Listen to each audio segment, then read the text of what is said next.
Today, we're very pleased to welcome back Chairman Thomas Gleeson of the Public Utility Commission of Texas. Chairman Gleeson was appointed to the commission and named chairman by Governor Abbott in January 2024, but his service to the state of Texas goes back much further than that. Over more than 15 years at the PUC, he has served in a number of important leadership roles, including executive director, chief operating officer, director of finance and administration, and fiscal project manager. That gives him an unusually deep understanding of the agency, the Texas electric market, and the work required to turn major policy decisions into real-world implementation. Chairman Gleeson, thank you for your years of service to Texas, and welcome back to the Energy Capital Podcast. Absolutely. Thank you for that introduction. Looking forward to the discussion. Awesome. Well, thank you for your time. We know that you're really busy. This interview happens in the middle of a million conversations that are happening right now around energy in Texas. We're going to try to hit on as many as we can. Just to kind of set this up, Texas is growing fast.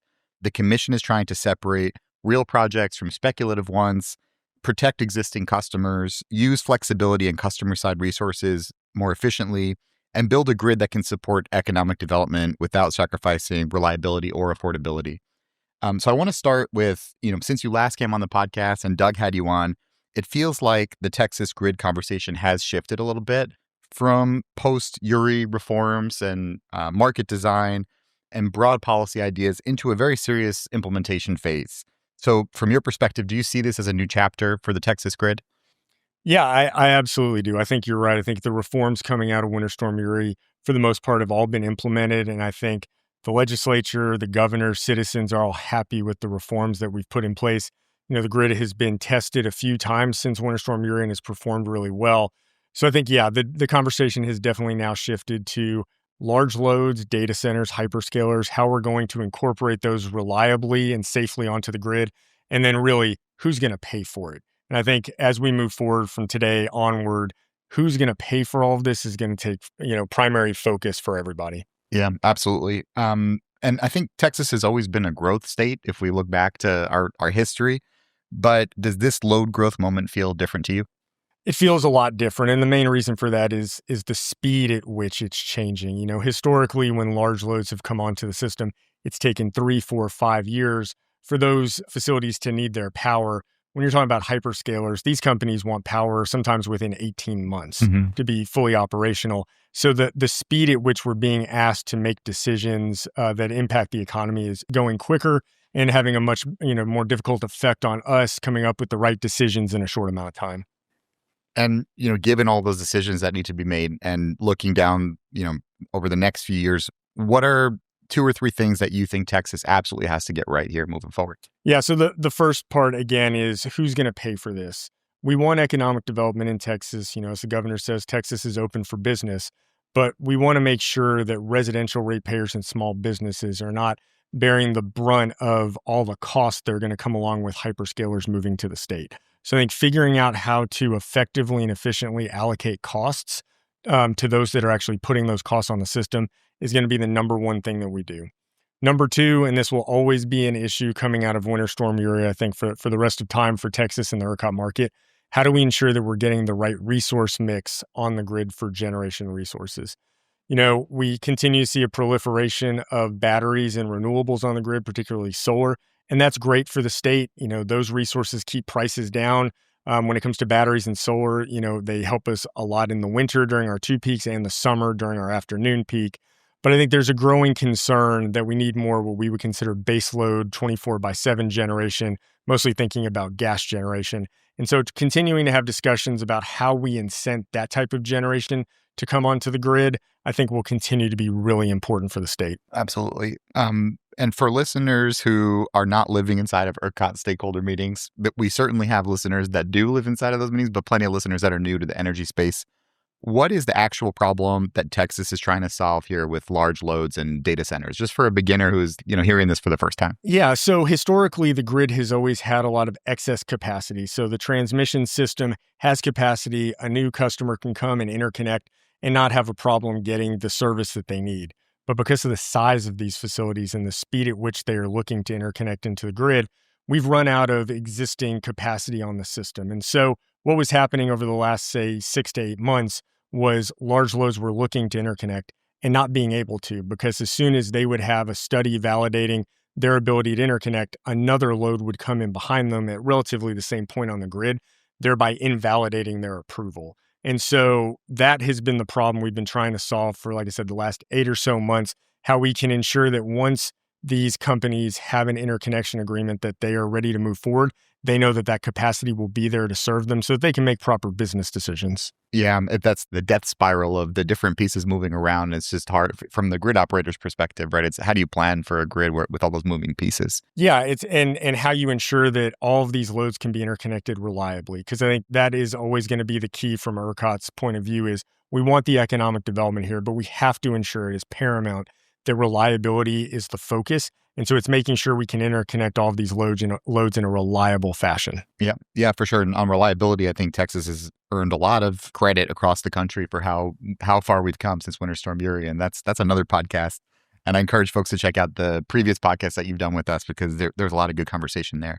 But so for considering the load growth that's coming, how should Texans think about the difference between projected load growth and load that's actually ready to interconnect?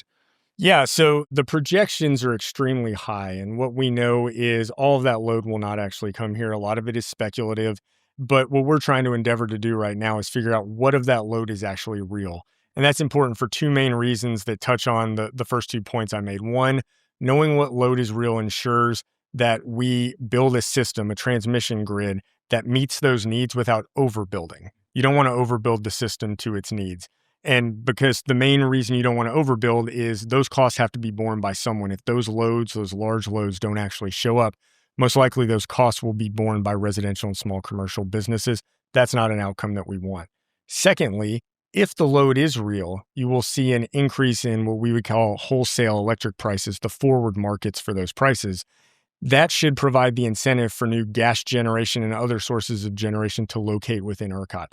So as we are approaching the need for more baseload generation, hopefully those future signals will allow those companies to make the business decision to locate those generation resources in the state, ensuring we have enough power for all residents and all businesses in Texas. Yeah, and you keep mentioning this idea of keeping the grid affordable and reliable for Texans.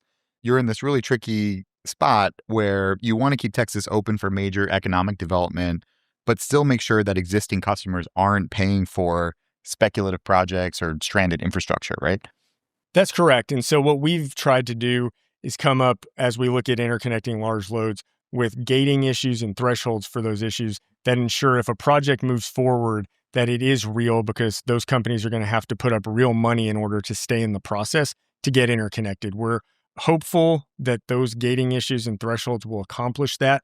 But as always, as we've shown since Winter Storm Uri, if for some reason it's not accomplishing its goal, we will analyze and iterate to make sure we get the answer right. Yeah, fix it on the fly, right? Yeah. Okay, well, I'm going to move into batch zero in a second here, but if you're a large load customer in ERCOT, what do you need to demonstrate before the system starts planning major infrastructure around it? Yeah, so the first thing you have to show is that you have the financial wherewithal to actually bring your project to fruition and energize it.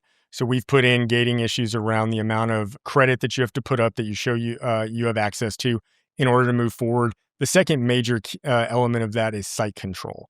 We want to make sure that these companies have an idea of where they're going to locate, that they have control over that site. So when they do get the green light to energize, they can move quickly.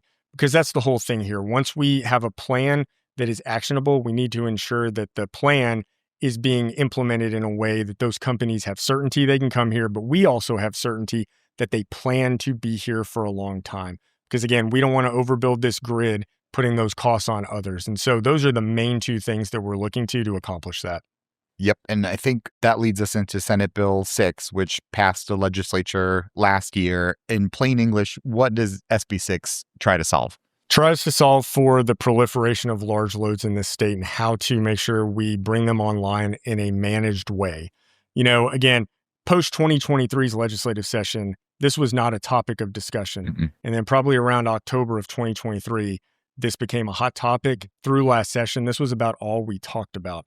And so Senate Bill 6 is really an attempt to make sure that we have guardrails around the processes we implement to make sure that no one is harmed by these large loads coming here, but Texas is open for business. We want to ensure that economic development continues to see a pathway to Texas, but that the residents can be assured that they're not causing these costs, so they will not be on the hook for them. Absolutely. Yeah. And there's a reason, right, why the private sector loves coming to Texas to build their projects. So we had the batch zero process pass the board of directors meeting this week.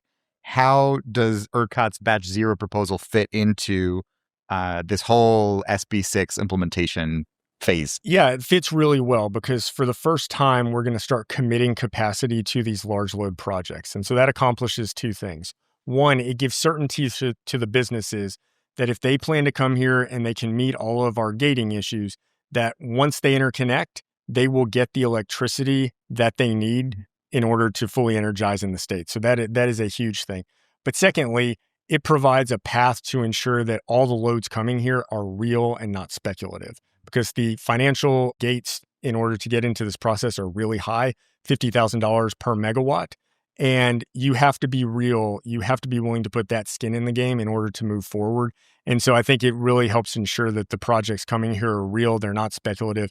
And so residents can really have a sense of certainty that we're not overbuilding, that we're not doing anything for businesses who don't actually plan to locate in Texas. Right. Yeah. And that's a huge point because that's not true in other parts of the country as far as, guaranteeing to some of these companies that we will have the energy that they need and in a quick fashion because Texas, that's the hallmark of our state is speed, right? Speed to power. That's right. And the other thing that this process does is we will marry this up with our transmission planning process. And so even if a company maybe doesn't get the power on the rate that it wishes, we will have a 6-year build out of transmission that allows that company to know within that 6-year period, there will be transmission built to ensure they are fully energized. And so that is a big selling point of this process and for these businesses locating in the state. And can you hammer that out for us? So the old approach was more of a one-off, right? Where a large customer worked with the transmission provider, the studies would happen project by project, and then things move from there. But why is that no longer enough? Yeah, so that was changed maybe a little over a year ago to where now ERCOT has a really, front and center focus on this, and they're involved in that process. And again, previously we had a lot of capacity on the system, so it really wasn't that big of a deal. Now, because there is no excess capacity on the system, we have to make sure that ERCOT knows where these loads are locating, that they can do an integrated transmission planning process to ensure that they can ultimately provide the services that they need. They work with the transmission companies to ensure that they have what they need to build out the plan within 6 years. And we think 6 years is an appropriate amount of time to have all of the transmission upgrades and new builds done in order to energize these types of facilities. Right. And 6 years in the national context is still very fast, right? Even though some of these data centers are looking to interconnect tomorrow. That's right. And it's a maximum of 6 years for full deliverability. So the hope is it can be done even quicker. Great.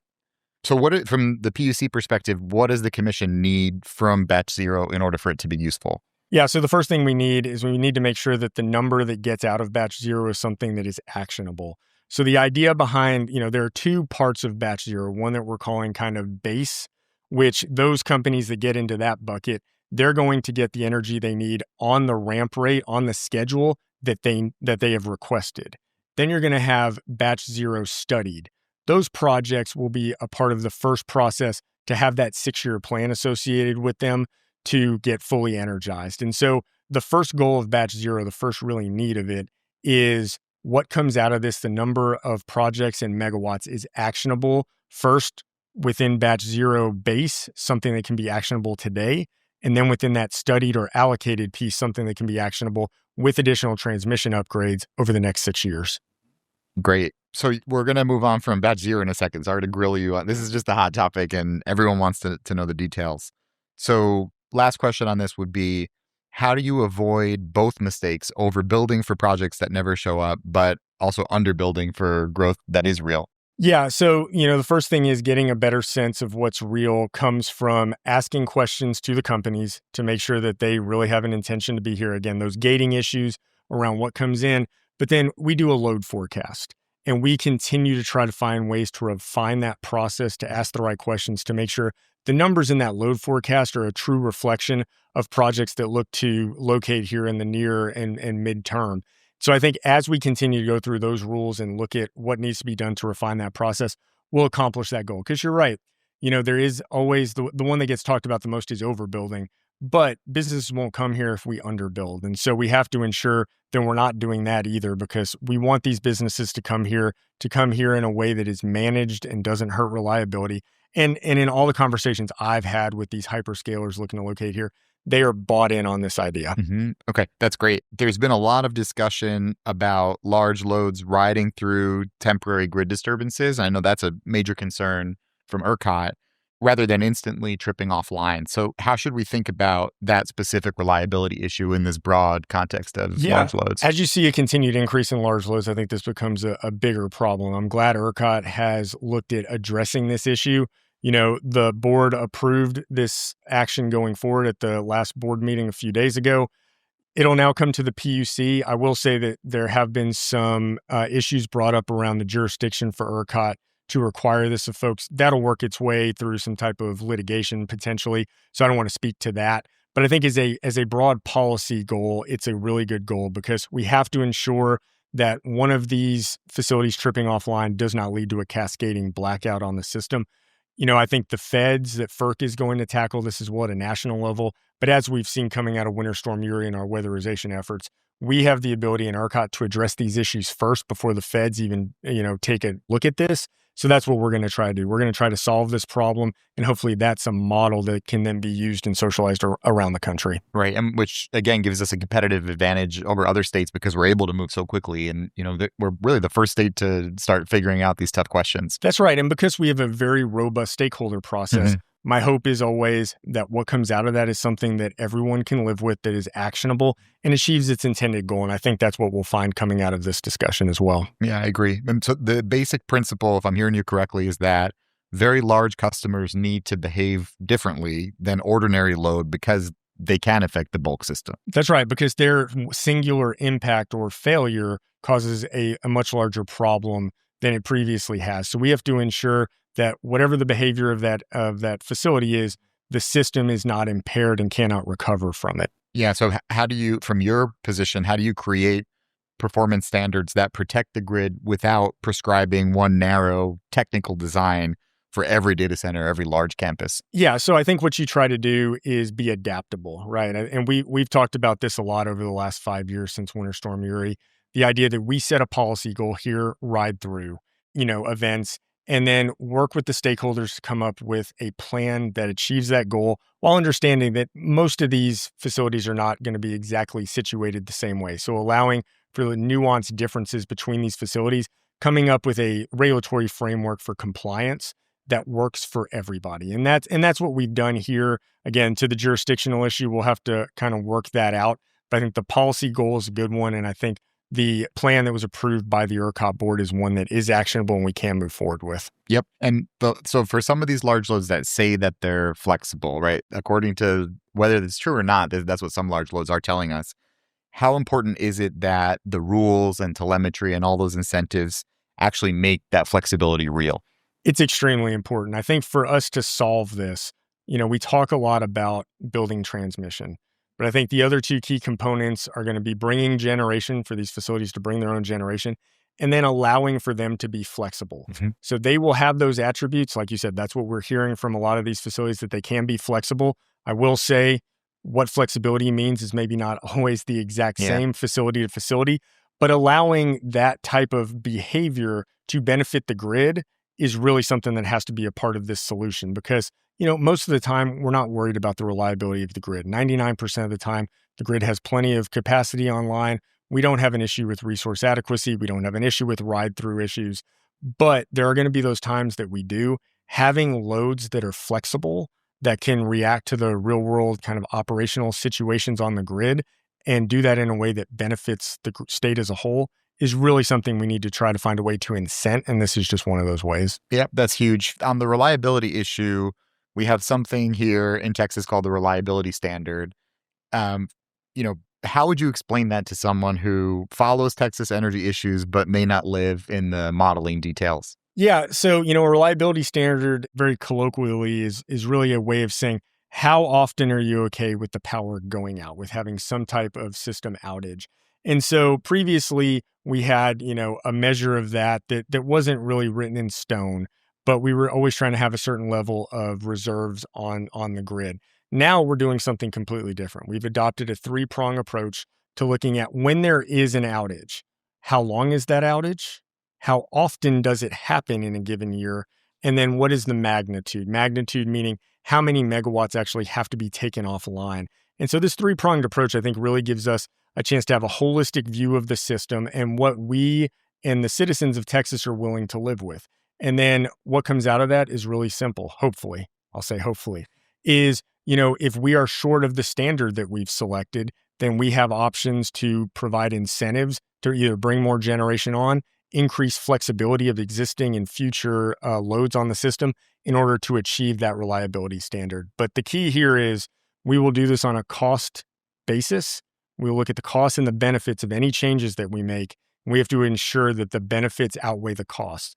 We're never going to put additional costs on the system that don't achieve the outcomes we're looking for. So that will be a key as we look to what the outcomes of that reliability standard are, and then ultimately what the commission looks to do to achieve our reliability needs. Mm-hmm. And the load assumptions there matter so much, right? And can you expand on that and how we model out the reliability? Yeah. So, if you take the load numbers that have, been talked about, say 410, gigawatts, obviously trying to solve for that type of system is different than say 150 gigs.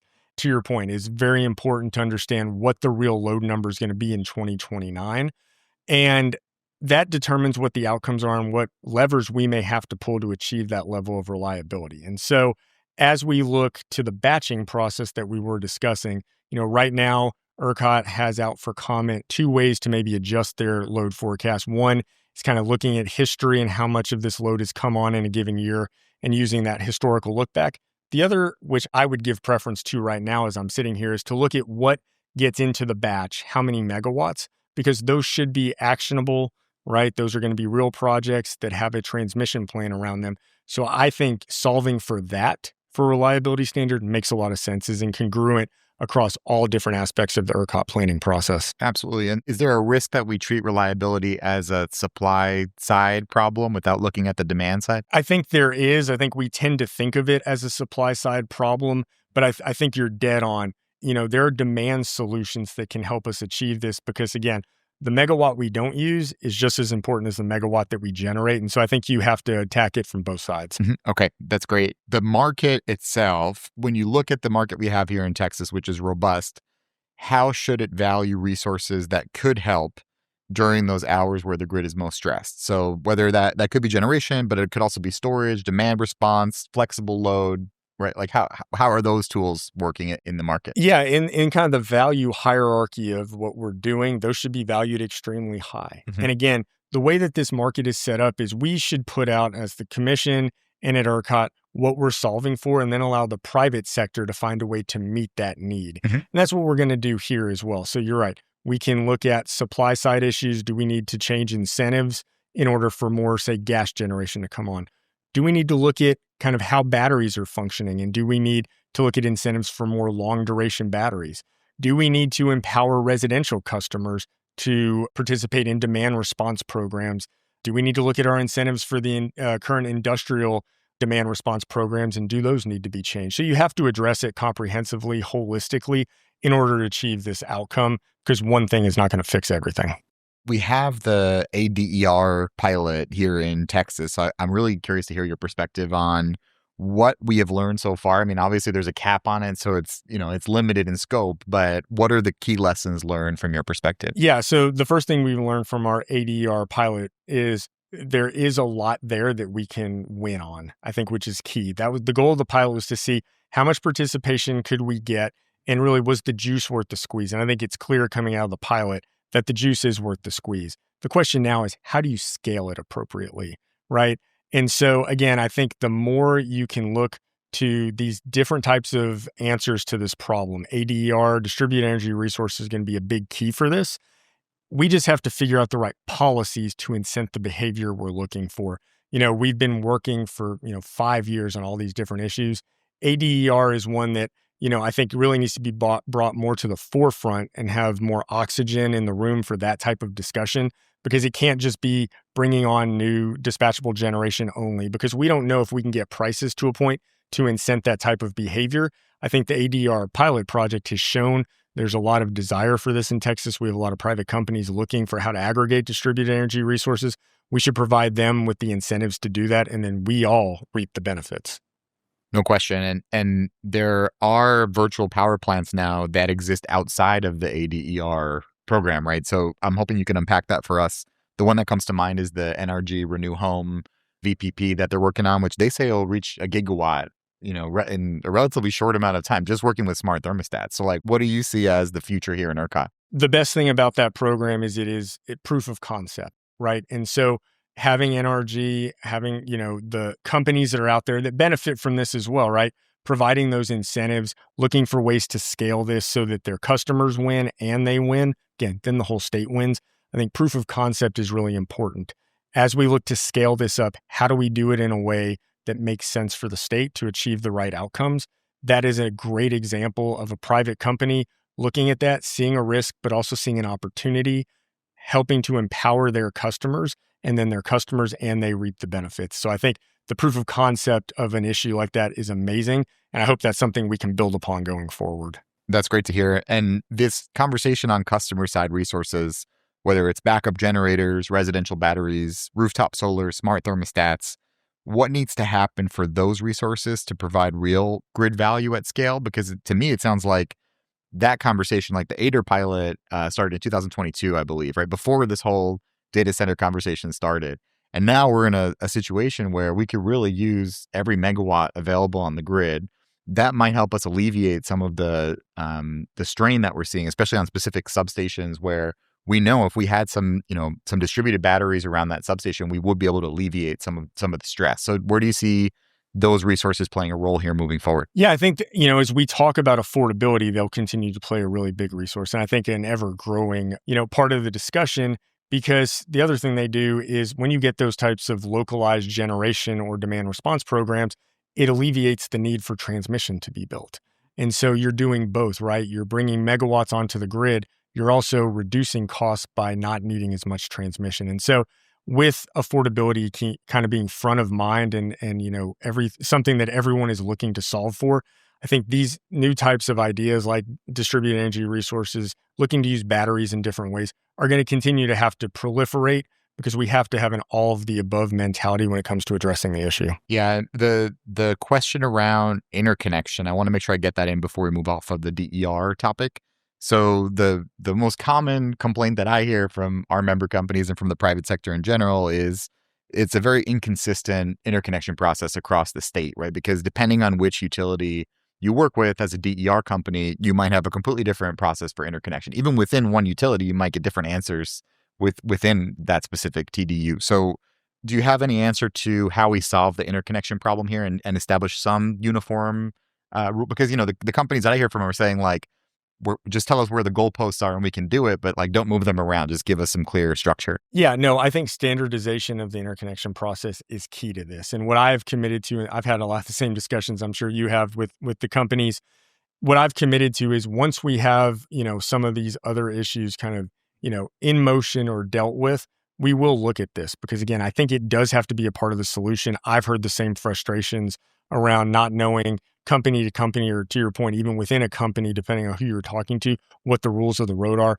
That is primed for us to have rules around to ensure that there's standardization that, again, meets the needs of the companies, but also of the utilities who are looking to ensure that they have full visibility onto what's going on in their grid, that any type of interconnection is done in a way that doesn't impair reliability.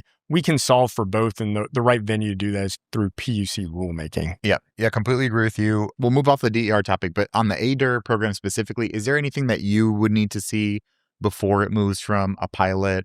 Like, can we just lift off the pilot label at this point, or are we waiting on some final details? There's nothing that I'm looking for. Like I said, I think it has proven really successful. And so my hope is that we can move beyond that and really look to maximize the benefit of a program like that. Okay, that's great to hear. Let's talk backup power package, which is another one of my favorite topics. So the rule has been approved by the commission, which was great to see. Can you just give us an intro for folks that maybe haven't been following as closely? What problem is that program designed to solve? Yeah, so that's really coming out of Winter Storm Uri and looking at critical facilities and allowing for those facilities to have a cost-effective way to have backup power to serve their local needs. And so the state allocated $1.8 billion in the Texas Energy Fund to address this.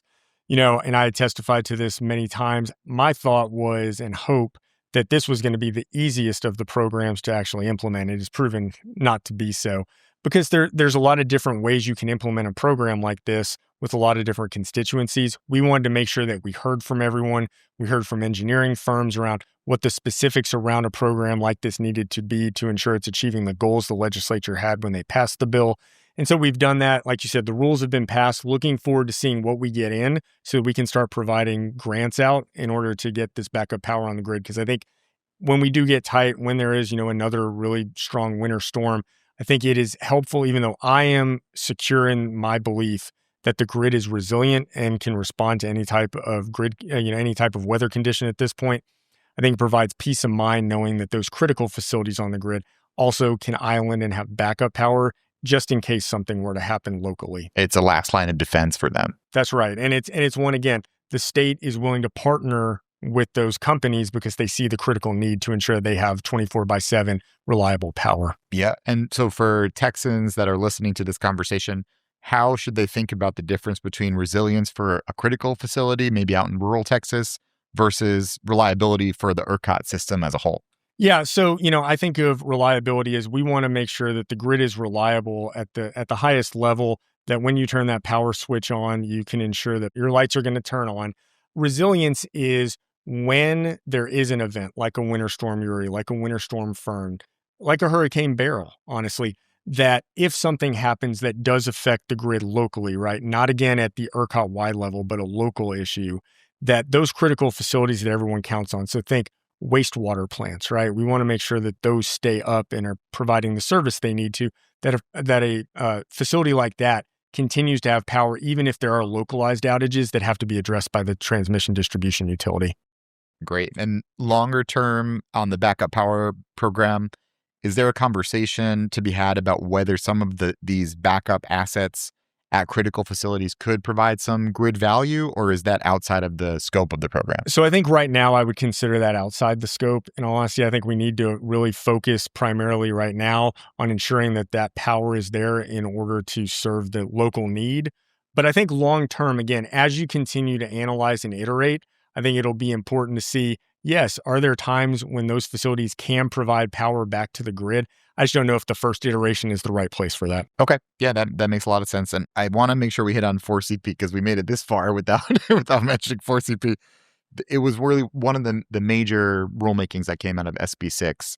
And maybe you could just lay out, what 4CP has done historically on the grid, why it may not be the best solution at this point, and where the commission wants to take it from here. Yeah, so 4CP, so the CP stands for coincident peak.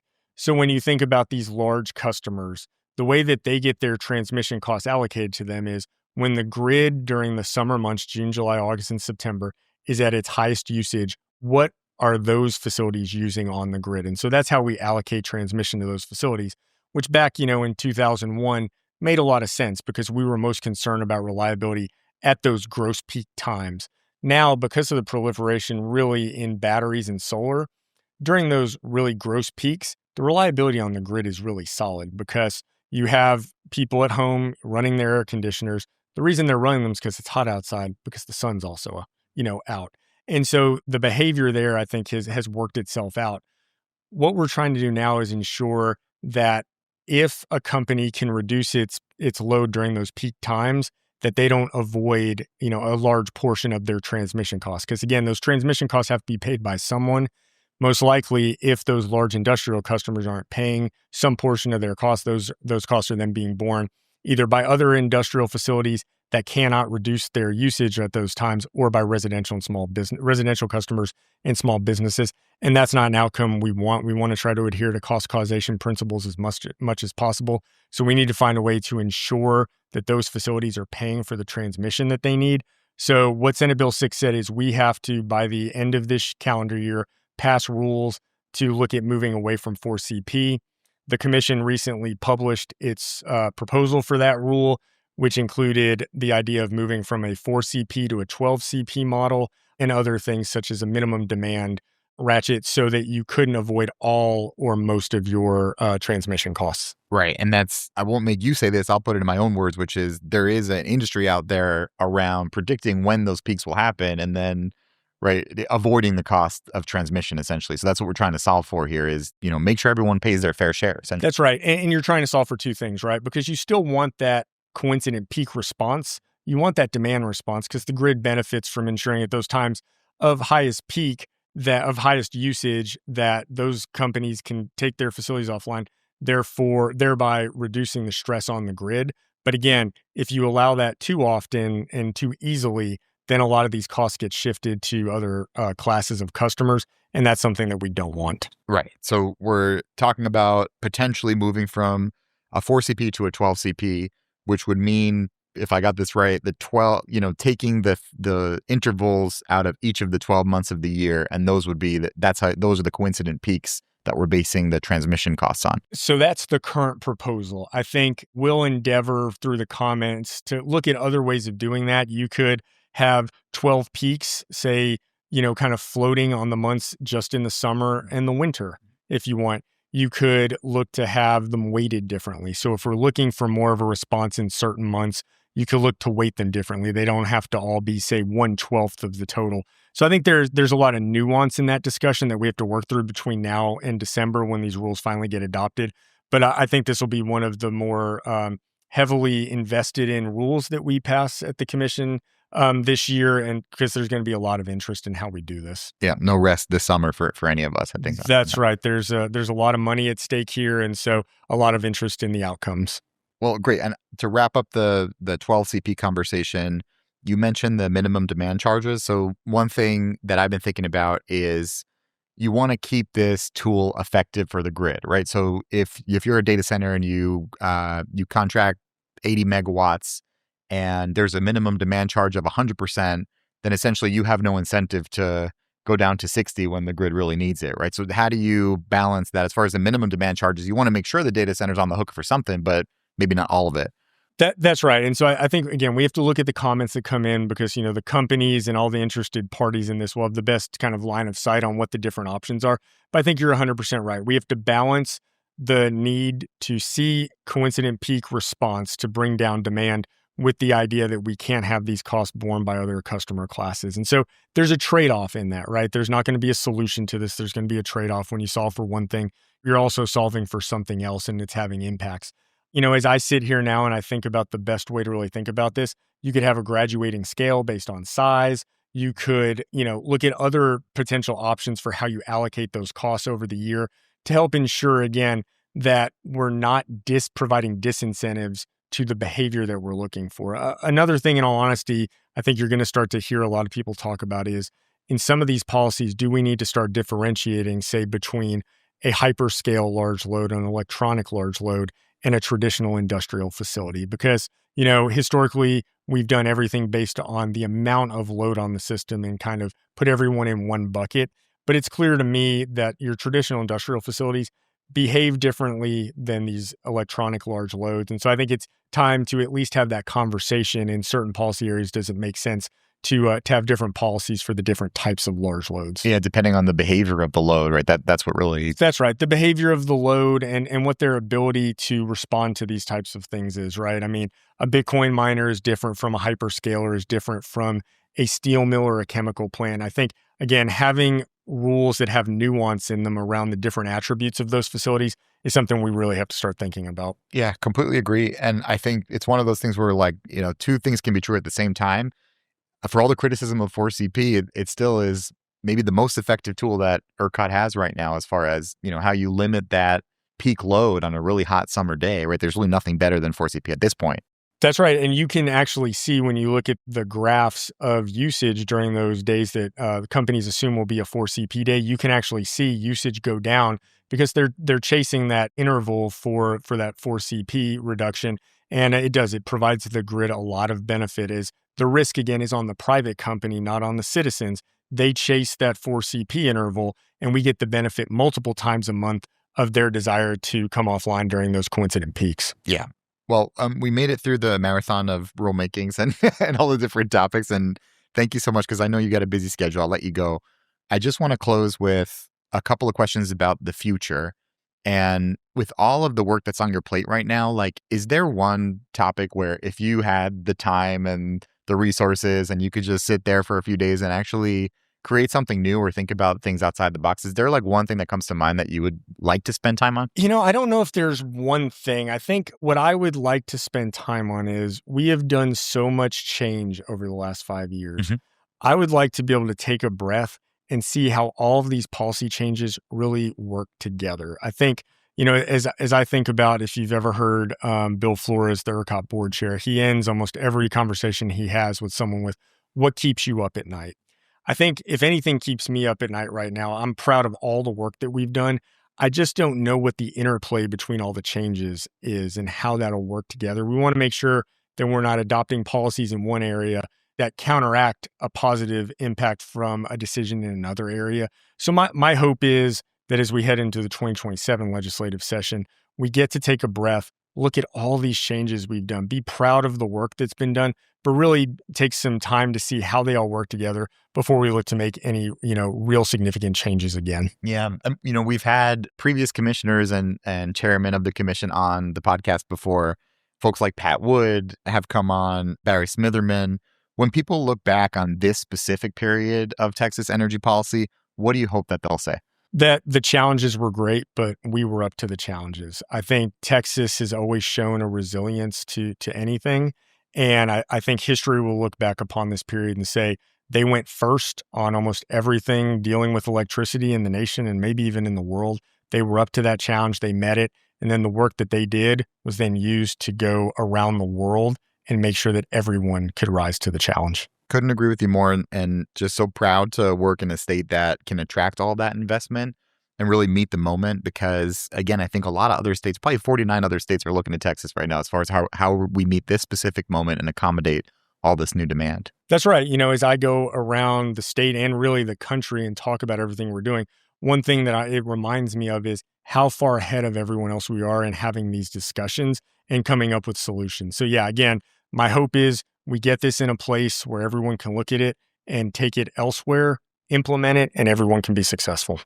Awesome. So we'll end it there. Thank you so much again, Chairman Gleeson, for coming on the podcast, for your years of service to the state of Texas. It's a pleasure to have you with us today. Absolutely. Appreciate the opportunity to have the discussion.